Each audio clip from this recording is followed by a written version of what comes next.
یاد ہے پچھلے اسباق میں ہم نے کتنی سختی سے کہا تھا کہ آوازوں کو بالکل نہیں کھینچنا؟ ایک لمحے کے لیے بھی نہیں۔ ہم نے کہا تھا کہ ہر آواز ایک پتھر کی طرح ہے، سخت اور فوری، ب تی ثو، بس ختم۔ آج وہ سارا اصول اٹھا کر کھڑکی سے باہر پھینک دیں۔ آج ہم اصولوں کی دنیا میں آپ کہہ سکتی ہیں کہ 180 ڈگری کا موڑ لے رہے ہیں۔ بالکل۔ آج کا واحد اصول ہے آواز کو لازمی کھینچنا ہے۔ یہ ایک ایسی تبدیلی ہے جس کا انتظار تھا، کیونکہ زبان میں صرف مختصر اور کٹی ہوئی آوازیں نہیں ہوتیں، اس میں ایک بہاؤ بھی ہوتا ہے۔ بالکل۔ اور اسی بہاؤ کو سمجھنے کے لیے آج ہم سبق نمبر 7 یعنی حروف مدہ پر بات کریں گے۔ آج ہم اسی تضاد کو حل کریں گے، ہے نا، کہ پہلے آوازوں کو روکا اور اب اچانک لمبا کرنے کی اجازت دے رہے ہیں، کیوں؟ تو آج ہم یہ دیکھیں گے کہ کن حروف کو کھینچا جاتا ہے، انہیں کھینچنے کے ٹھوس اصول کیا ہیں، اور سب سے اہم بات، میری والی بات، انہیں ٹھیک ٹھیک کتنی دیر تک کھینچنا ہے۔ اور اس سے پہلے کہ ہم کھینچنے کی گہرائی میں اتریں، ایک نئے کھلاڑی سے تعارف ضروری ہے۔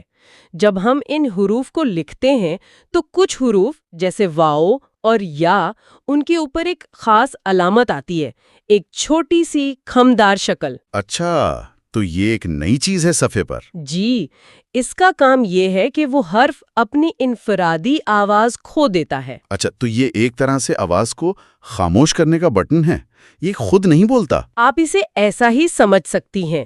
اس علامت کو جزم کہتے ہیں۔ جزم؟ اور جس حرف پر یہ آتی ہے وہ حرف ساکن ہو جاتا ہے۔ ساکن؟ ساکن کا مطلب ہے ٹھہرا ہوا، بے حرکت۔ اس کی اپنی کوئی آواز نہیں ہوتی، یہ بس اپنے سے پہلے والے متحرک حرف سے جڑتا ہے۔ سمجھ گیا۔ تو ایک متحرک یعنی بولنے والا حرف ایک ساکن یعنی خاموش حرف سے جڑتا ہے، یہ تو ایک دلچسپ جوڑی ہے۔ تو آج کے سبق کے وہ 3 ستارے کون سے ہیں جنہیں ہم یہ لمبا کرنے کی طاقت دے رہے ہیں؟ میں جانتا ہوں کہ یہ الف، واؤ اور یا ہیں، لیکن ان کا کوئی خاص نام بھی ہے؟ جی ہاں، ان تینوں کو مجموعی طور پر حروف مدہ کہا جاتا ہے۔ حروف مدہ؟ مد کا عربی میں مطلب ہی ہے لمبا کرنا یا کھینچنا، تو یہ ہے لمبا کرنے والے حرف۔ اور یہ ایسے ہی بے ترتیبی میں آواز کو لمبا نہیں کرتے، ان کا ایک بہت ہی منطقی اور سخت نظام ہے۔ اچھا، تو یہاں ایک پورا سسٹم چھپا ہوا ہے، صرف رٹے کا کھیل نہیں۔ یہیں سے بات واقعی دلچسپ ہو رہی ہے۔ تو کیا ہے یہ کوڈ؟ اسے میں جوڑوں کا ناقابل شکست فارمولا کہتی ہوں۔ یہ بہت منظم ہے۔ ہر حرکت یعنی زبر، زیر، پیش، اس کا اپنا ایک مخصوص ساتھی حرف ہے جس کے ساتھ مل کر ہی وہ لمبی آواز پیدا کر سکتی ہے۔ اچھا، یہ جوڑے فکسڈ ہے؟ بالکل، اور انہیں بدلا نہیں جا سکتا۔ کل 3 اصول ہیں جو اس پورے سبق کی بنیاد ہیں۔ ٹھیک ہے، تو آئیے اس کوڈ کو توڑتے ہیں۔ پہلا اصول کیا ہے؟ پہلا اصول ہے الف مدہ کا۔ یہ تب بنتا ہے جب خالی الف سے پہلے والے حرف پر زبر ہو۔ تو زبر کی حرکت ہمیشہ الف کے ساتھ جڑا بناتی ہے، ہمیشہ۔ اور اس کی ایک صوتی وجہ بھی ہے۔ زبر کی آواز آ کی طرف کھلتی ہے اور الف اسی کھلی ہوئی آواز کو قدرتی طور پر لمبا کرتا ہے۔ واہ، یہ تو بہت منطقی ہے۔ مطلب منہ کی ساخت کے مطابق زبر کا ساتھی صرف الف ہے۔ ٹھیک ہے، دوسرا اصول؟ دوسرا اصول واؤ مدہ کا ہے۔ یہ تب بنتا ہے جب جزم والے واؤ، جسے ہم واؤ ساکن کہتے ہیں، اس سے پہلے والے حرف پر پیش ہو۔ اچھا، یہاں بھی وہی صوتی ہم آہنگی ہے۔ پیش کی آواز او بولتے ہوئے آپ کے ہونٹ گول ہوتے ہیں، بالکل ویسے ہی جیسے واؤ بولتے ہوئے۔ تو بو کی آواز قدرتی طور پر بو میں تبدیل ہو جاتی ہے۔ زبردست۔ تو زبر کا ساتھی الف کیونکہ منہ کھلا رہتا ہے، پیش کا ساتھی واؤ ساکن کیونکہ ہونٹ گول ہوتے ہیں۔ مجھے یہ پیٹرن سمجھ آ رہا ہے۔ اب زیر اکیلا رہ گیا، اس کا بھی کوئی خاص ساتھی ہے؟ جی، آپ نے بالکل صحیح پکڑا۔ زیر کا بھی اپنا ایک مخصوص ساتھی ہے۔ تیسرا اصول یا مدہ کا ہے۔ یہ تب بنتا ہے جب جزم والی یا یعنی یا ساکن سے پہلے والے حرف پر زیر ہو۔ صحیح۔ زیر کی آواز ای میں جبڑے نیچے کی طرف جاتے ہیں اور یا کی ادائیگی میں بھی یہی حرکت ہوتی ہے، تو بے کی آواز آسانی سے بی میں ڈھل جاتی ہے۔ تو فارمولا مکمل ہوا۔ زبر کے لیے الف، پیش کے لیے واؤ ساکن اور زیر کے لیے یا ساکن۔ یہ تو بالکل لچکدار بینڈز کی طرح ہے۔ سبق 3 میں حروف پتھر کی طرح تھے، سخت اور فوری با ایک جھٹکے میں ختم. لیکن سبق 7 میں ہم ہر آواز کے ساتھ ایک خاص لچکدار بینڈ جوڑ رہے ہیں، ہے نا؟ بہت اچھی مثال ہے. زبر کے لیے الف والا بینڈ، پیش کے لیے واو والا اور زیر کے لیے یا والا. اگر آپ نے غلط جوڑا لگایا، مطلب زبر کے ساتھ واو ساکن جوڑنے کی کوشش کی، تو بینڈ ٹوٹ جائے گا. بالکل. اور میں اس میں ایک چیز کا اضافہ کروں گی. یہ بینڈ صرف ٹوٹتا نہیں بلکہ ایک غلط آواز پیدا کرتا ہے جو معنی کو بگاڑ سکتی ہے. اوہ، یہ تو بہت اہم نکتہ ہے. جی، عربی میں چھوٹی اور لمبی آواز سے معنی بدل جاتے ہیں.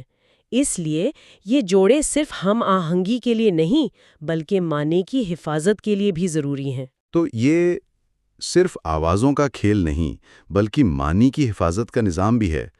اچھا، یہ جوڑوں کا نظام تو سمجھ آ گیا، لیکن میرا سوال وہی ہے، وقت کا. کیا لمبا کرنے کا مطلب ہے کہ میں اسے جتنا چاہوں کھینچ سکتا ہوں، یا یہاں بھی کوئی ٹائمر لگا ہوا ہے؟ بہترین سوال، اور اس کا جواب اس سبق کا دل ہے. ماخذ میں ایک ہدایت نمایاں طور پر لکھی ہے. حروف مدہ کو ایک الف کے برابر کھینچ کر پڑھیں. ایک الف، یہ پیمائش بہت اہم لگ رہی ہے. اس کا کیا مطلب ہے؟ کیا یہ 1 سیکنڈ ہے، 2 سیکنڈ؟ میں اسے ناپوں کیسے؟ یہ ایک بہت ناپی تلوی کھچائی ہے. ایک الف کا دورانیہ تقریباً 2 حرکات کے برابر ہے. 2 حرکات؟ اسے سمجھنے کا سب سے آسان طریقہ یہ ہے کہ جتنی دیر میں آپ اپنی ایک انگلی کو آرام سے کھولتے یا بند کرتے ہیں، اتنی دیر تک آواز کو قائم رکھنا ہے. اچھا، تو یہ میوزک کی طرح ہے. با ایک فوری بیٹ ہے، جی، جبکہ با 2 بیٹس تک جاری رہتا ہے. 1 2. فرق صرف وقت کا ہے. بالکل. میرا سوال یہ ہے کہ عام طور پر لوگ اسے بہت زیادہ کھینچ دیتے ہیں یا بہت کم؟ میں تصور کر سکتا ہوں کہ شروع میں لوگ جوش میں آ کے با پڑھتے ہوں گے. بالکل، یہ سب سے عام غلطی ہے. یا تو لوگ اسے اتنا کم کھینچتے ہیں کہ وہ با ہی لگتا ہے، یا پھر اتنا زیادہ کہ وہ بے سری آواز بن جاتی ہے. دونوں صورتوں میں تلاوت کا توازن بگڑ جاتا ہے. درست ادائیگی ان دونوں انتہاؤں کے درمیان ہے. زبردست. تو یہ بے قابو کھنچاؤ نہیں بلکہ کنٹرولڈ ریلیز ہے. چلیں پھر اس کو کر کے دیکھتے ہیں. ضرور. ماخذ میں دی گئی مثالوں سے شروع کرتے ہیں. پہلی مثال با کی ہے. میں اسے پڑھوں گا اپنی 2 بیٹس کی گنتی کے ساتھ، اور آپ اصولوں کی تصدیق کیجیے گا. با 1 2، بو 1 2، بی 1 2. بالکل درست، اور وقت کی پابندی کے ساتھ. با میں الف سے پہلے با پر زبر ہے، پہلا اصول پورا ہوا. صحیح. بو میں واو ساکن سے پہلے با پر پیش ہے، دوسرا اصول پورا ہوا. اور بی میں یا ساکن سے پہلے با پر زیر ہے، تیسرا اصول بھی پورا ہوا. آپ نے دیکھا یہ نظام کتنا مکمل ہے. چاہے وہ تے کی ہلکی آواز ہو یا صاد کی بھاری آواز، ٹائمنگ اور جوڑوں کا اصول وہی رہے گا. جی بالکل. یہی اس نظام کی خوبصورتی ہے کہ یہ آفاقی ہے. یہ حرف کی نوعیت نہیں دیکھتا، صرف حرکت اور اس کے ساتھی کو دیکھتا ہے. مثال کے طور پر تے کی قطار کو لیں، تا، تو، تی. اصول وہی ہے. اور اب اس کا موازنہ ایک بھاری حرف صاد سے کریں جس کی آواز موٹی ہوتی ہے. سو، سو، سی. ہاں، آواز کا کردار بالکل مختلف ہے. تے پتلی ہے اور صاد بھاری، لیکن دونوں صورتوں میں آواز کو ٹھیک 2 گنتی تک روک رہا ہوں. تا اور سا کا دورانیہ ایک ہی ہے. بالکل درست. یہ تو ایک مکمل اور مربوط نظام ہے. ایک بار جب آپ 3 جوڑوں اور 2 گنتی کے دورانیے کو سمجھ لیں تو پورا سبق آپ کے لیے آسان ہو جاتا ہے. تک سمجھ آ جائے تو اسے لاگو کرنا بہت آسان ہو جاتا ہے. آج ہم نے دیکھا کہ آوازوں کو لمبا کرنے کا ایک منظم طریقہ ہے جو 3 حروف مدہ اور ان کے مخصوص جوڑوں پر مبنی ہے. زبر کے ساتھ الف، پیش کے ساتھ واو ساکن اور زیر کے ساتھ یا ساکن. تو سبق 7 کا راز صرف آواز نکالنا نہیں بلکہ اس آواز کو ٹھیک 2 گنتی کے لیے قائم رکھنا ہے. جی. با غلط ہے، با بہت لمبا ہے، با بالکل درست ہے. یہ سب تال اور وقت کا کھیل ہے. بالکل. درست وقت پر درست جوڑے کا استعمال ہی حروف مدہ کی ادائیگی کی کلید ہے. آج کا سبق واقعی بہت دلچسپ تھا.